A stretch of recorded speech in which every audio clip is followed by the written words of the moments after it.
Hi friends, ఎలా ఉన్నారు అందరూ? బాగున్నారా? నేనైతే చాలా బాగున్నాను.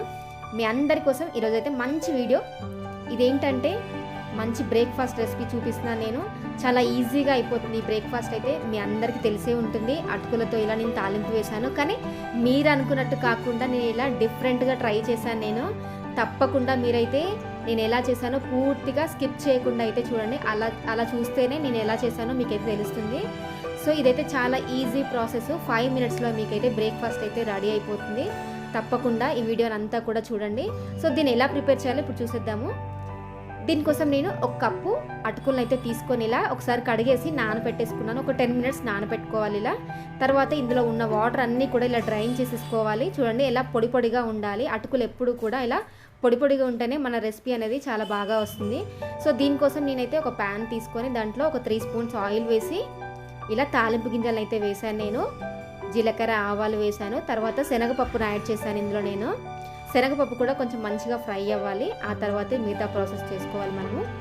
సో ఇప్పుడు ఇందులో కావాలంటే పల్లీలు కూడా యాడ్ చేసుకోవచ్చు, నేనైతే వేయలేదు. తర్వాత కరివేపాకు వేసుకోవాలి, మిర్చి వేసుకోవాలి.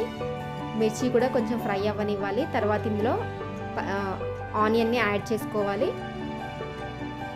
ఆనియన్ కూడా మంచిగా ఫ్రై అవ్వనివ్వాలి. ఇప్పుడు ఇందులో చిటికెడు పసుపును వేసుకుంటే తాలింపు అనేది రెడీ అయిపోతుంది మనకి. చూడండి, ఇప్పుడు పసుపు వేసుకున్న తర్వాత దీన్ని ఇలా కలిపేసుకోవాలి. పోహా వేసుకొని మంచిగా మిక్స్ చేసేసుకోవాలి. ఈ అటుకులకు అంతా కూడా ఈ తాలింపు అంతా కలిసేలాగా మంచిగా కలిపేసుకోవాలి. ఇప్పుడు ఇందులో టేస్ట్కి సరిపడా సాల్ట్ వేసుకోవాలి. తర్వాత ఇందులో నేను ఆల్రెడీ మిర్చి వేసాను కాబట్టి 1 టేబుల్ స్పూన్ కారం మాత్రమే యూజ్ చేస్తున్నాను. మీకు కావాలనుకుంటే ఎక్కువ కారం తినే వాళ్ళైతే ఇంకొంచెం కారాన్ని కూడా యాడ్ చేసుకోవచ్చు. అండ్ ఇంకా మసాలాలు కూడా యాడ్ చేసుకోవచ్చు. నేనైతే మసాలా వేయట్లేదు ఇందులో. కొంచెం పిల్లలు స్పైసీగా తినరని నేనైతే మసాలాలు వేయకుండా ఇలా చేస్తున్నాను. ఇప్పుడు ఇందులో 1 టీ స్పూన్ని పల్లి పొడిని యాడ్ చేస్తున్నాను నేను. ఈ పల్లి పొడి వేయడం వల్లే మనకి ఈ రెసిపీ టేస్ట్ అనేది చాలా బాగుంటుంది, డిఫరెంట్గా ఉంటుంది. తప్పకుండా మీరు కూడా ఇలా చేసుకోండి, చాలా బాగుంటుంది ఈ రెసిపీ అయితే.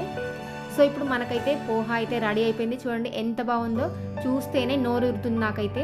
సో మీకు కూడా అలాగే ఉందా? ఇంకెందుకు ఆలస్యం, మీరు కూడా ఈ రెసిపీని ట్రై చేయండి.